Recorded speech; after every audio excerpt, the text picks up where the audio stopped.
আসসালামু আলাইকুম রহমতুল্লাহ। প্রিয় দর্শক, মৃত্যু এমন একটি সত্য যেটি থেকে কেউই পালাতে পারে না।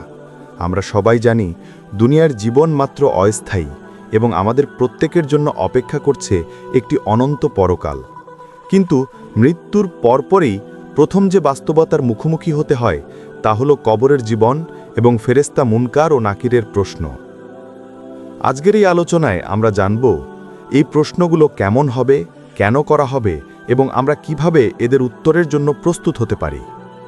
ইসলামী গ্রন্থসমূহে বর্ণিত হয়েছে, মানুষ যখন মৃত্যুবরণ করে তার রূহ দেহ থেকে বিচ্ছিন্ন হওয়ার পর তাকে নিয়ে যাওয়া হয় পরকালের প্রথম পর্যায়ে বরজখে। এই বরজখের শুরু হচ্ছে কবরের প্রশ্নোত্তরের মাধ্যমে। মৃত ব্যক্তিকে কবরে শোয়ানোর পর আল্লাহর পক্ষ থেকে দুইজন ফেরেশতা আসে, যাদের নাম মুনকার ও নাকির। তাদের চেহারা অত্যন্ত ভয়ঙ্কর হবে, কালো বর্ণের, নীল চোখের এবং তাদের কথার শক্তি মৃত ব্যক্তির মনকে কাঁপিয়ে দিতে সক্ষম। কিন্তু যারা ঈমানদার এবং আমলে সালেহ করেছে তাদের জন্য এসব প্রশ্ন হবে সহজ, আল্লাহর রহমতে শান্তির মতো অনুভূত হবে। মুনকার ও নাকির মৃত ব্যক্তিকে তিনটি মূল প্রশ্ন করবে। প্রথম প্রশ্ন হবে, তোমার রব কে? এ প্রশ্ন শুনতে সহজ মনে হলেও দুনিয়ার জীবনে যার হৃদয় সত্যিকার ইমানের স্বাদ পেয়েছে শুধুমাত্র তারই মুখে আসবে সঠিক উত্তর, আমার রব আল্লাহ। যে ব্যক্তি দুনিয়ার জীবনে অন্যের উপর নির্ভর করেছে, মানুষের প্রশংসা চেয়েছে, ভেতরে ভেতরে অবিশ্বাস লালন করেছে, আল্লাহর উপর ভরসা করেনি, তার জিহ্বা স্তব্ধ হয়ে যাবে। সে উত্তর দিতে পারবে না, বরং বলবে, আমি জানি না। দ্বিতীয় প্রশ্ন হবে, তোমার ধর্ম কি? এখানে একজন সত্যিকারের মুমিন বলবে, আমার দিন ইসলাম। কিন্তু যারা নামমাত্র মুসলিম ছিল, যারা ইসলামকে কেবল জন্মগত পরিচয়ের অংশ ভেবেছে কিন্তু প্রকৃত অর্থে তা জীবনে প্রয়োগ করেনি, যারা নামাজ, রোজা, জাকাত, ঈমান এসবকে গুরুত্ব দেয়নি, তাদের হৃদয় কেঁপে উঠবে এবং তারা সঠিকভাবে উত্তর দিতে পারবে না।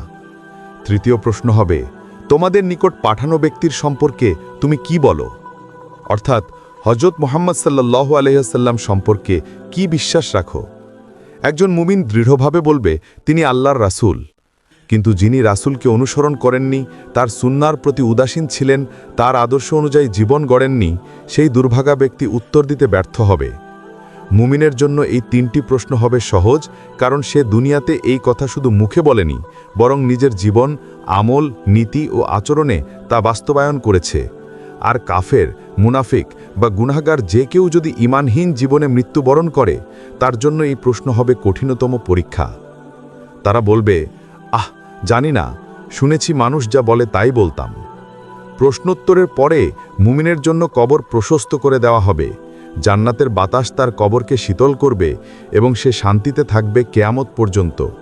কিন্তু কাফের বা মুনাফিকের কবর সংকুচিত হবে, জান্নাতের বদলে জাহান্নামের আগুনের শ্বাস উত্তপ্ত করে দেবে তাকে, আর তা চলবে কিয়ামত দিন পর্যন্ত। তাই মুনকার ও নাকিরের প্রশ্ন শুধু মুখের উত্তরের বিষয় নয়, এটি আমাদের দুনিয়ার বাস্তব জীবনের সমগ্র ঈমান ও আমলের প্রতিফলন। আজ আমরা দুনিয়াতে যেভাবে বাঁচি, মৃত্যুর পর সেটাই হবে আমাদের কবরের উত্তর। যারা আল্লাহকে ভালোবাসে, তার পথে চলে, তার রাসূলকে অনুসরণ করে, পাপ থেকে দূরে থাকে, দান খয়রাত করে, নম্র থাকে, তাদের জন্য এ প্রশ্ন হবে সহজ। আর যারা ঈমানহীন জীবন কাটায়, অন্যায়ে জড়িয়ে পড়ে, দুনিয়ার মোহে ডুবে যায়, তাদের জন্য অপেক্ষা করছে কঠিন জবাবদিহি।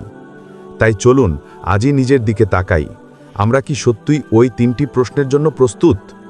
শুধু মুখে বললে হবে না, আমাদের হৃদয়, আমল, নৈতিকতা, আল্লাহর প্রতি আস্থা সবকিছু দিয়ে প্রমাণ করতে হবে আমরা সত্যিকারের মুসলিম। মৃত্যুর মুহূর্ত হঠাৎ এসে যাবে এবং তখন আর সুযোগ থাকবে না। তাই এখনই সময় ঈমানকে শক্তিশালী করার, পাপ থেকে তাওবা করার, সৎ জীবন গড়ে তোলার। আল্লাহ আমাদের সবাইকে কবরে সঠিক উত্তর দেওয়ার তৌফিক দান করুন।